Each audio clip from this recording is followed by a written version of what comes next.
Okay, so Carolyn from Squatters Legal Network.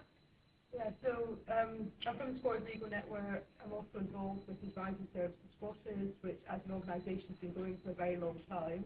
The Squatters Legal Network started just over a year and a half ago at the same time as the government introduced a new criminal offence, what you just mentioned, something called Section 144. It was brought in as a clause within a bit of legislation already going through Parliament. So rather than having the sort of full process you normally have when you're going to change the law in a really major way, the government had a very rushed consultation process where they actually decided to ignore the majority of the responses they got. Because the majority of responses said, no, the law as it stands to do with squatting is actually fine. It wasn't just squatters saying that, it was lots of other people as well. But it wasn't really the answer they wanted to hear, and so they just whacked this bit of law through. What that means is, I know a lot of people think, oh yeah, squatting is now completely criminalised, you can't squat anymore.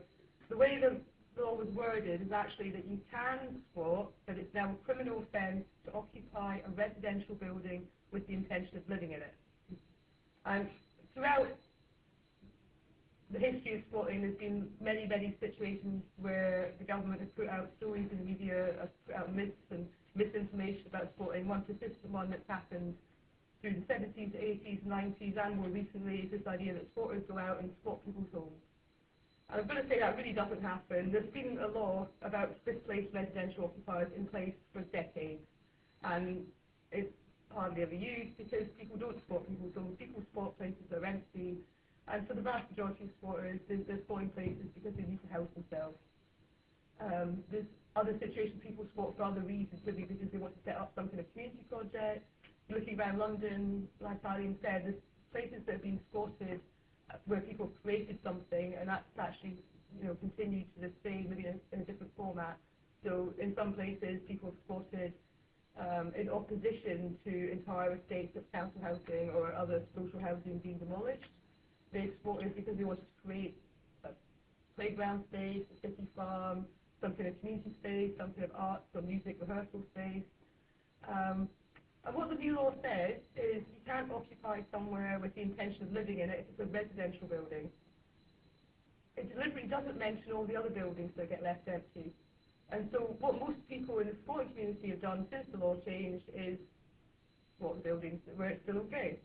And that means people are now squatting all sorts of buildings, whether it's, disused factories, office blocks, old cinemas, restaurants, things that weren't ever designed to be housing. And so people are still squatting, and they're getting to do it in those buildings, but you now walk around London and see waves of empty housing being left empty deliberately, and not being squatted anymore because people are fearful of this new law affecting them. The government, since the law changed, have now turned around and said, oh, squatters are exploiting a loophole in the law, they're squatting commercial buildings. It's not a loophole, they deliberately left it there on purpose, and I kind of think they did that because for them, any attack on squatters is like easy win in terms of getting a few more votes. The sort of people who the Tories get votes from are the sort of people who are never really going to be that supportive of squatting. And so I think they've actually left it on purpose, this non-residential buildings, thinking, well, in a couple of years' time, when we need a bit more good publicity for ourselves, we can bring in a new criminal offence and deal with that then. But at the moment, we've got the situation where you can still squat if the building's not residential, and you can still occupy residential buildings as long as you don't intend to live in it yourself. And so we have seen in the last year or two some groups of people in London, squatters and other housing activists, join up together and deliberately go and squat places that are residential. To say, right, we're doing this as a protest, we're occupying it as a protest because we don't think it should be getting sold off, we don't think it should be getting demolished.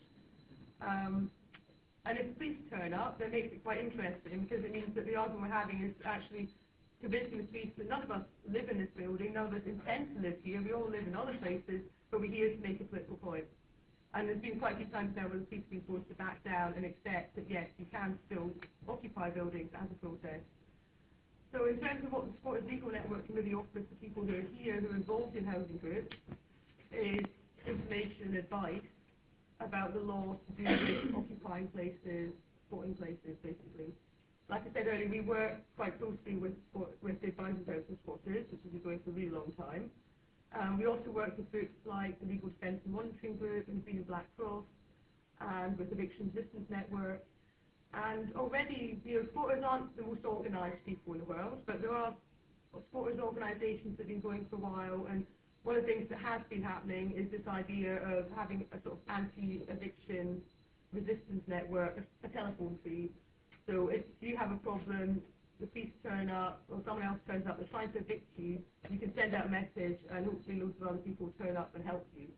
And that's something that I know some groups like Housing Action Southwark Lambeth have started copying that idea, thinking let's have an anti-eviction phone feed in our local area, and that might be a really good thing for everyone to have all over London. And you should definitely hook up with the supporters networks that already exist for that. We as a Supporters Legal Network haven't gone and done direct action ourselves. What we tend to do is support people who are taking direct action, and we operate a 24-hour phone number so people can get in touch with us if they need legal advice, they need some kind of information, or they're having problems trying to deal with the police, and they need to know what to say to them, what not to say to them.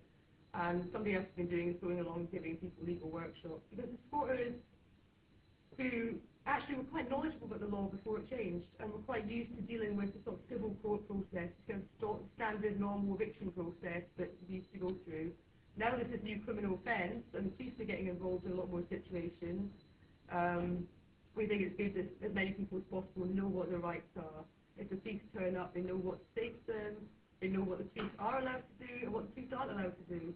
And there's plenty of situations where the police will turn up, whether it's out of protest or an occupation or some other maybe more domestic sporting situation, where if they think the supporters don't know the law, or they think the supporters don't speak English very well, they will just exploit that and they'll lie to them, and they'll do anything they can to get the people out of the building, give it back to whoever's claiming to be the landlord. And there's been situations where the police have handed over possession of the building to somebody who actually has no right to it whatsoever. They're not the person of the land registry, but they're telling the police they are. And in situations like that, where we find out the police have done something unlawful, or where the police have made arrests and actually taken people into custody and ended up releasing them without charge hours or days later, then we're actually supporting those people through that whole legal process, which maybe might culminate in suing the police and getting a lot of money as compensation. So that's the sort of thing we do as Supporters Legal Network. I think it's probably